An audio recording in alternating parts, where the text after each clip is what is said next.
अढ़ैया ब्राह्मण पार्ट 2।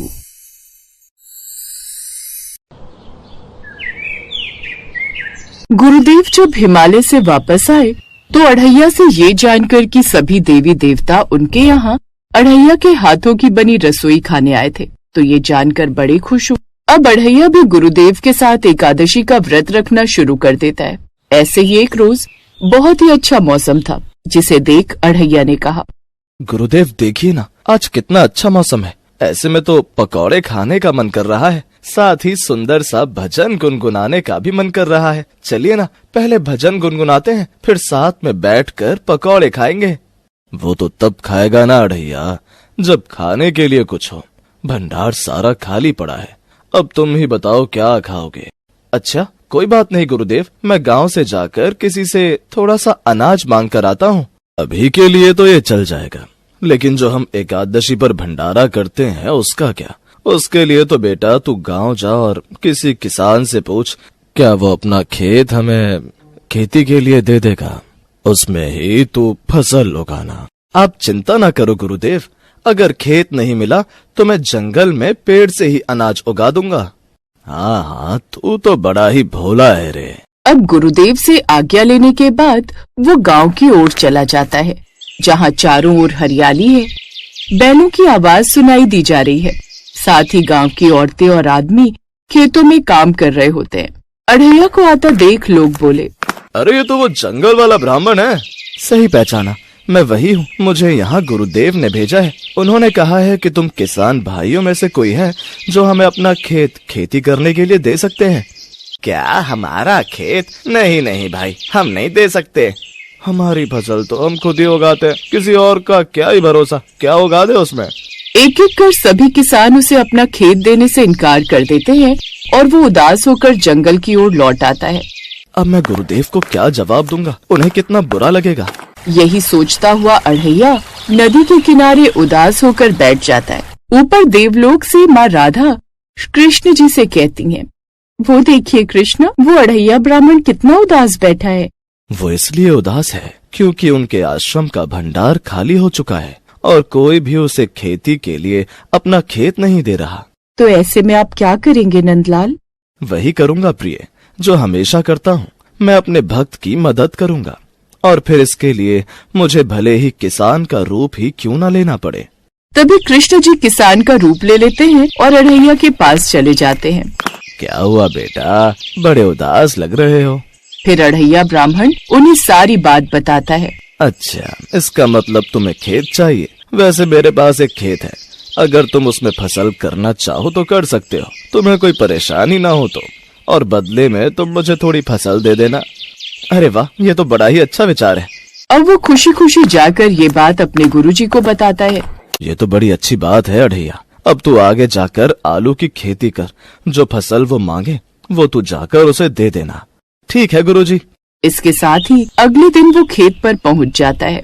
आओ अढ़ैया, देखो ये है मेरा खेत। इस बार जो तुम फसल करोगे उसमें मुझे नीचे की फसल चाहिए।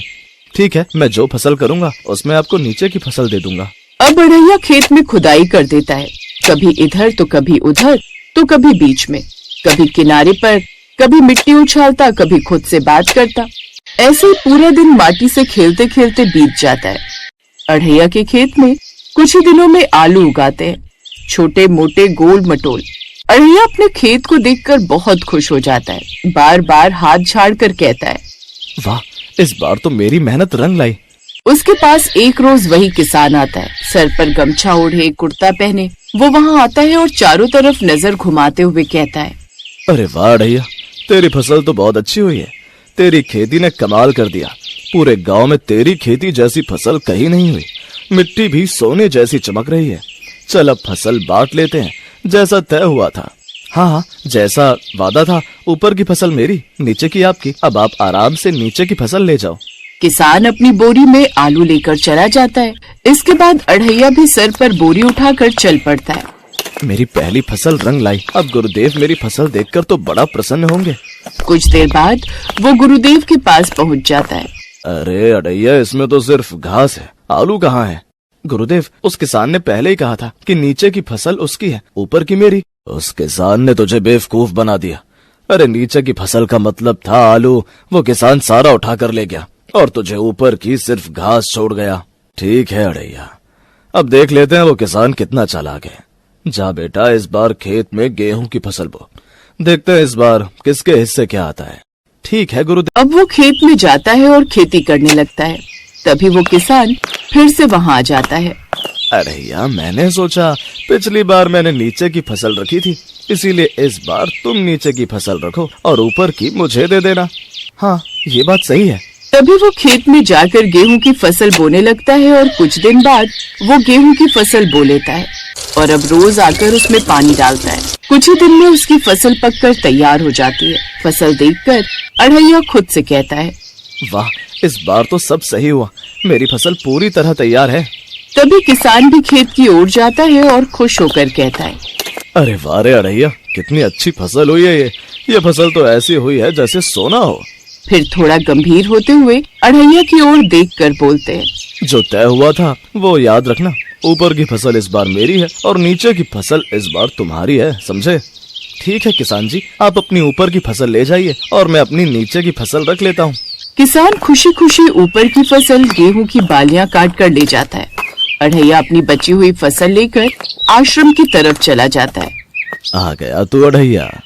हाँ गुरुजी, इस बार तो मैंने नीचे की फसल ली है और उसे ऊपर की दी है। इस बार मैंने कोई गलती नहीं की। ये क्या है अड़ैया, ये गेहूं की फसल है या फिर घास का ढेर? तू तो पूरा पागल बन गया रे। वो किसान तुझे बार बार पागल बना रहा है। इस बार उसने भुट्टे की फसल की। वो किसान कितना चालाक है, हर बार मुझे बेवकूफ बना देता है, लेकिन इस बार मैं बेवकूफ नहीं बनूंगा। फिर किसान उसके पास आता है। अड़ैया, मैंने बहुत सोचा, मुझे लगता है सारी मेहनत तो तुम्हारी होती है, इसलिए इस बार तुम ऊपर और नीचे दोनों की फसल रख लो और मुझे बीच की फसल दे देना। अरे वाह, इस बार तो दोनों जगह की फसल मेरी ही होगी। ठीक है, मुझे मंजूर है। इस बार उसने भुट्टे की फसल की तो किसान ने अपनी बीच की फसल यानी सभी भुट्टे रख लिए और बाकी ऊपर और नीचे का हिस्सा अड़ैया लेकर आश्रम की तरफ चल पड़ा। इस बार तो गुरुदेव बहुत खुश होंगे। अब अड़ैया आश्रम पहुंचा तो गुरुदेव उसकी फसल का हाल देखकर हैरान रह गए। तू कितना बड़ा बेवकूफ है रे अड़ैया। वो किसान हर बार तुझे बेवकूफ बनाता रहता है और तू बनता रहता है और तू हर बार उसके झांसे में आ जाता है। अब तू अपने खाने पीने से ध्यान हटाए तब तो तू अपना दिमाग लगाए ना। अब तू ही बता, एकादशी का भंडारा कैसे होगा? तभी वो किसान वहाँ एक औरत के साथ आ जाता है। इस बार का भंडारा इन बोरियों में जमा की गई फसल से होगा। अरे गुरुदेव, ये तो वही किसान है जिसने मुझे ठगा है। हाँ, लेकिन वो भी मैंने तुझे तेरी भलाई के लिए ही ठगा है। इतना बोलते ही वो किसान अपने असली रूप यानी कृष्ण के रूप में आ गए। उनके साथ माता राधा भी अपने असली रूप में आ गई। ये लो अड़ैया, तुम्हारी फसल। अब से तुम हमेशा उस खेत पर खेती कर सकोगे। आज से वो खेत तुम्हारा। तुम बहुत ही नेक इंसान हो। अब से तुम सदियों सदियों तक जाने जाओगे। उनके दर्शन पाकर गुरुदेव और अड़ैया बहुत ही प्रसन्न हुए। इसके बाद वे वहाँ से अंतर ध्यान हो गए।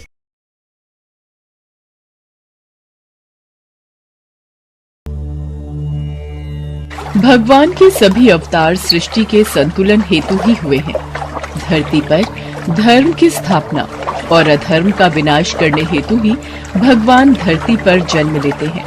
भगवान विष्णु ने भी ऐसे ही कई अवतार लेकर हमारी सृष्टि को पापियों से मुक्त किया है।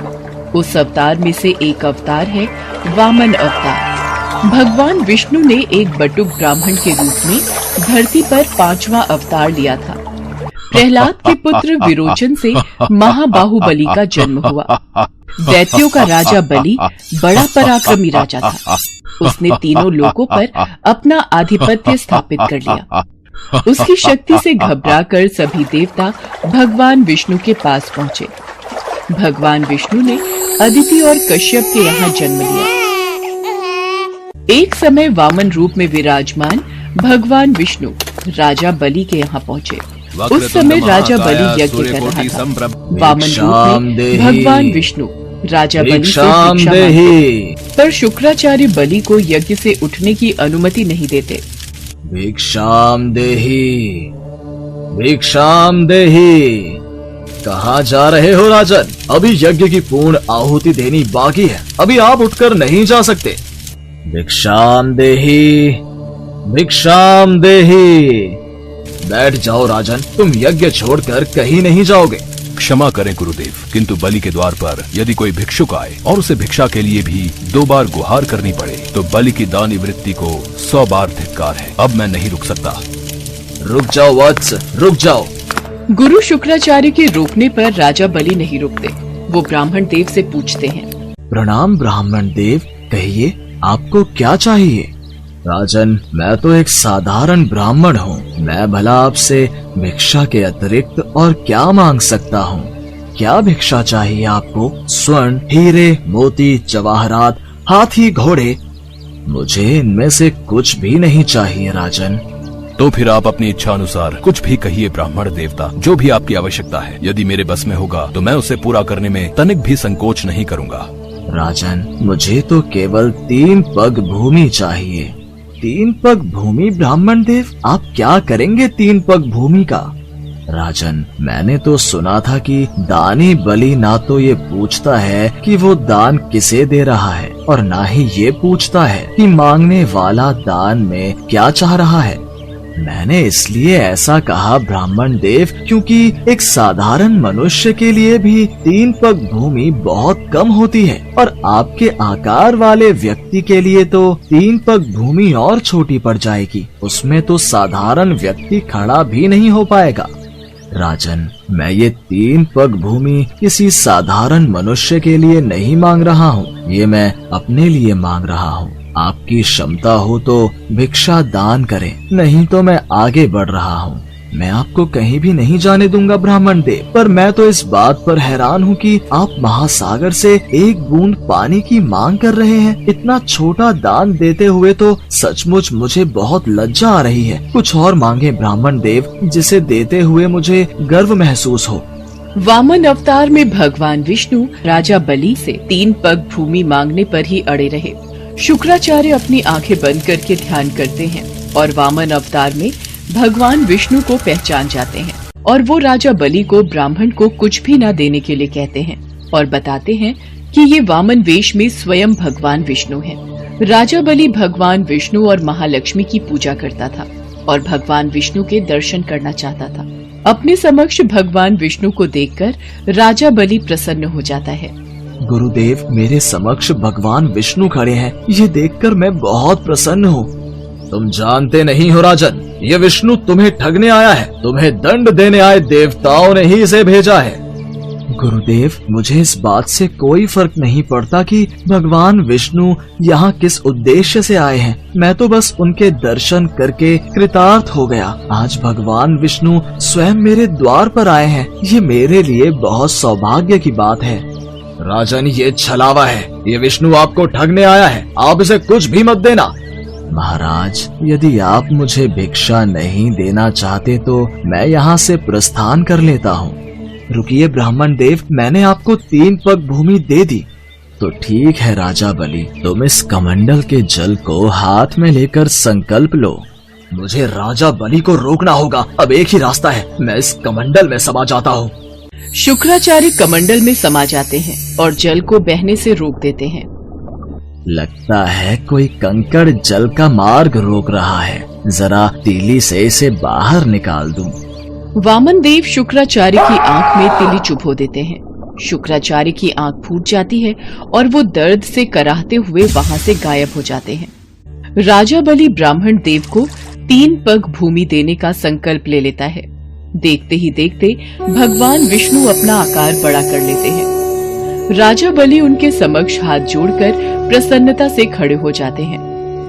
वामन रूप में भगवान विष्णु ने पहला भाग नापकर धरती और पाताल को नाप लिया था। दूसरा पग उठाकर भगवान विष्णु ने समस्त नक्षत्र मंडल और आकाश को नाप लिया था।